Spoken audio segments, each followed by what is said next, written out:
नमस्कार साथियों, जैसा कि आप सभी लोगों को पता है लोकसभा का चुनाव है और लोकसभा चुनाव में 3 चरणों का जो मतदान है वो शांतिपूर्ण तरीके से संपन्न हो चुका है। इन 3 चरणों में जहां पर देश भर में 283 लोकसभा सीटों पर मतदान शांतिपूर्ण तरीके से संपन्न हुआ, वहीं पर उत्तर प्रदेश में 80 लोकसभा सीटें हैं। इन 80 लोकसभा सीटों में 26 लोकसभा सीटों पर जो मतदान है शांतिपूर्ण तरीके से संपन्न हो चुका है। जहाँ पर उत्तर प्रदेश की बात करें, 80 लोकसभा सीटें हैं, 26 लोकसभा सीटों पर मतदान संपन्न हो चुका है। अभी भी लगभग 50 से ऊपर ऐसी सीटें हैं जहां पर मतदान होना अभी बाकी है। यानी कि जीत हार को लेकर अभी हम पूरी तरह से फैसला अभी नहीं कर सकते, लेकिन जिस तरह से 3 चरणों में जो जनता ने अपना मत दिया है उस हिसाब को लेकर उन 3 चरणों के माध्यम से जो 26 लोकसभा सीटों पर जहाँ पर उत्तर प्रदेश में मतदान हुआ है उनको लेकर आज हम अपनी इस वीडियो में बात करने वाले हैं। एक एक करके हर एक सीट को लेकर बात करेंगे और उसके साथ ही साथ आगामी समय में क्या ओपिनियन पोल क्या रहे हैं, आगामी समय में क्या होगा उसको लेकर भी हम बात करेंगे। जैसा कि आप सभी लोगों को पता है कि उत्तर प्रदेश में 26 लोकसभा सीटों पर मतदान संपन्न हो चुका है और इन 26 लोकसभा सीटों में जहां पर भारतीय जनता पार्टी और समाजवादी पार्टी यानी कि एनडीए गठबंधन और इंडिया गठबंधन आमने सामने की लड़ाई लड़ रहा है। कहीं ना कहीं बहुजन समाज पार्टी काफ़ी हद तक पीछे रह चुकी है और पीछे रहने के बहुत सारे कारण भी हैं। जैसा कि आप सभी लोगों को पता है कि जिस तरह से जो मुद्दे हैं उनको लेकर जो बहुजन समाजवादी पार्टी उसने उन मुद्दों को उतना वरीयता नहीं दी है और कभी भी जो बहन कुमारी मायावती जी हैं वो कभी भी पब्लिक के बीच में भी ज़्यादा नहीं जाती हैं। आप सभी लोगों को पता चुनावी समय है, अभी चुनावी बयार बह रही है, तो मायावती जी चुनावी जनसभाओं को भी संबोधित कर रही हैं। खैर छोड़िए उन सभी बातों को, हम बात करते हैं उत्तर प्रदेश की जो 26 लोकसभा सीटें हैं उनको लेकर बात करेंगे। तो एक एक करके हम आगे बढ़ रहे हैं, जहाँ पर आप लोगों को के माध्यम से जो जानकारी है उसको हम साझा करेंगे। तो जहाँ पर आप लोगों ने देखा होगा 2014 का चुनाव और 2019 का चुनाव, 2 चुनाव हम लोग देख चुके हैं। इन 2 चुनावों में जिस तरह से जोश और उत्साह जो हमारे देश के प्रधानमंत्री जी हैं उनके चेहरे पे जो जोश और उत्साह दिखता था वो इस बार उससे जोश और उत्साह की कमी कहीं ना कहीं नज़र आ रही है। कहीं ना कहीं विकास के मुद्दों को पीछे छोड़ा जा रहा है और विकास के मुद्दों को पीछे छोड़ने के साथ ही साथ हिंदू मुस्लिम जो हमेशा से ही देश में राजनीति का चर्चा इसी पे रहती है कि हिंदू और मुस्लिम का ध्रुवीकरण किया जा रहा है और उसके साथ ही साथ मंगलसूत्र तक बात पहुंच चुकी है।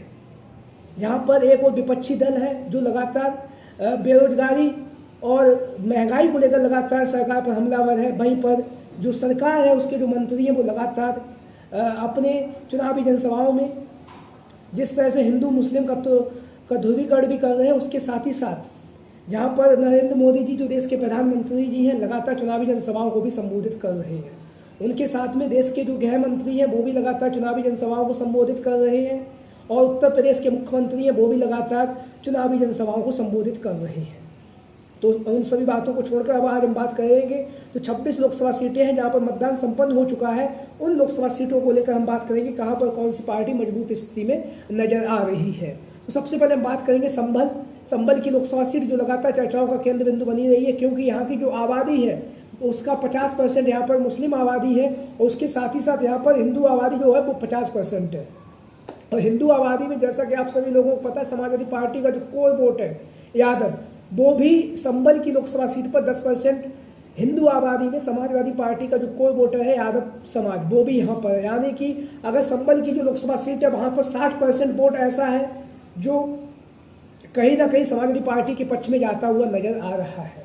क्योंकि जिस तरह से अखिलेश यादव जी के द्वारा जो अपने मुख्यमंत्री के कार्यकाल में जो काम किए गए हैं उनको लेकर लगातार जनता अपनी बातें रख रही है और लगातार जनता उनके काम से भी बहुत ही ज़्यादा संतुष्ट भी थी।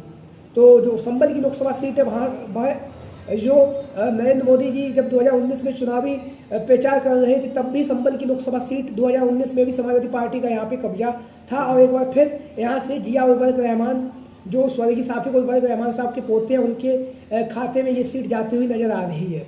मुरादाबाद लोकसभा सीट की बात करें तो कहीं ना कहीं यह भी समाजवादी पार्टी के खाते में यह सीट जाती हुई दिख रही है, क्योंकि यहाँ से मुस्लिम बाहुल ये सीट है और मुस्लिम बाहुल सीट होने के साथ ही साथ यहाँ से रुचि वीरा जी को चुनावी मैदान में उतारा गया था सपा की तरफ से। रामपुर की जो लोकसभा सीट है यहाँ से आजम खान साहब का हमेशा से ही दबदबा रहा है। तो रामपुर की जो लोकसभा सीट है समाजवादी पार्टी के कहीं ना कहीं इस बार 2019 के चुनाव में भी समाजवादी पार्टी के पक्ष में जाती हुई नजर गई थी, और वहीं पर 2024 के चुनाव में भी यह जो रामपुर की लोकसभा सीट है समाजवादी पार्टी के पक्ष में जाती हुई नजर आ रही है। अब हम बात करेंगे बदायूं की लोकसभा सीट, यह भी समाजवादी पार्टी के पक्ष में जाती हुई नजर आ रही है। और इसके साथ ही साथ मैनपुरी की बात करेंगे तो मैनपुरी की जो लोकसभा सीट है यह भी समाजवादी पार्टी का गढ़ रहा है। यहाँ से स्वर्गीय नेताजी मुलायम सिंह यादव जी यहाँ से सांसद हुआ करते थे, और मैनपुरी का जो गढ़ है वो समाजवादी पार्टी का गढ़ माना जाता रहा है। फिरोजाबाद की जो लोकसभा सीट है यह भी समाजवादी पार्टी के पक्ष में जाती हुई नजर आ रही है।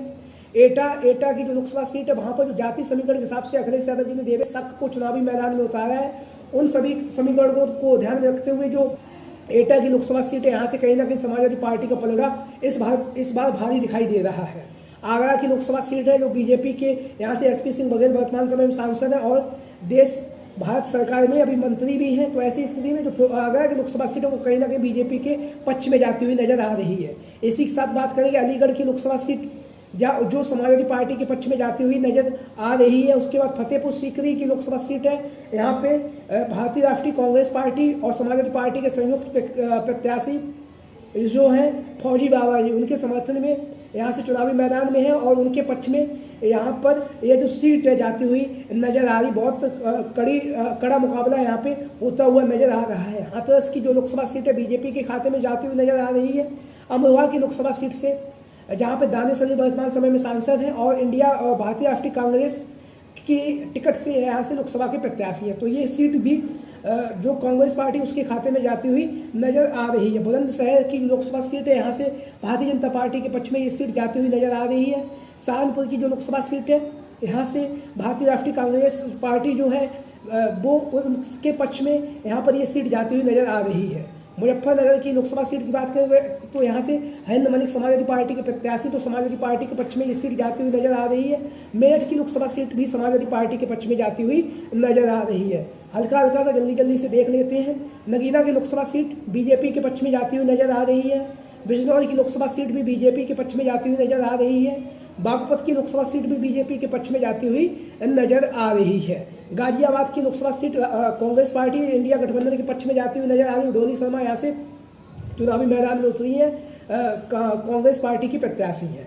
नोएडा की जो लोकसभा सीट है बीजेपी के खाते में जाती हुई नजर आ रही है। इसके साथ ही साथ पीलीभीत की लोकसभा सीट जो यहाँ से बीजेपी का गढ़ माना जाता है, वो सीट भी भारतीय जनता पार्टी उसके खाते में जाती हुई नजर आ रही है। बरेली की लोकसभा सीट की बात करें तो यहाँ से मुस्लिम बहुल सीट है, और यहाँ की जो टोटल आबादी है, कुल मतदाता जो है उसका 41% जो वोट बैंक है वो मुस्लिम है। तो ऐसी स्थिति में बरेली की लोकसभा सीट इस बार समाजवादी पार्टी का यहाँ पर कब्जा होने जा रहा है, क्योंकि भारतीय जनता पार्टी ने जिस तरह से अपने सिटिंग एमपी का टिकट काटा था उसको लेकर भी यहाँ पर बगावत देखी जा रही है। आंवला की लोकसभा सीट से नीरज मौर्य चुनावी मैदान में है।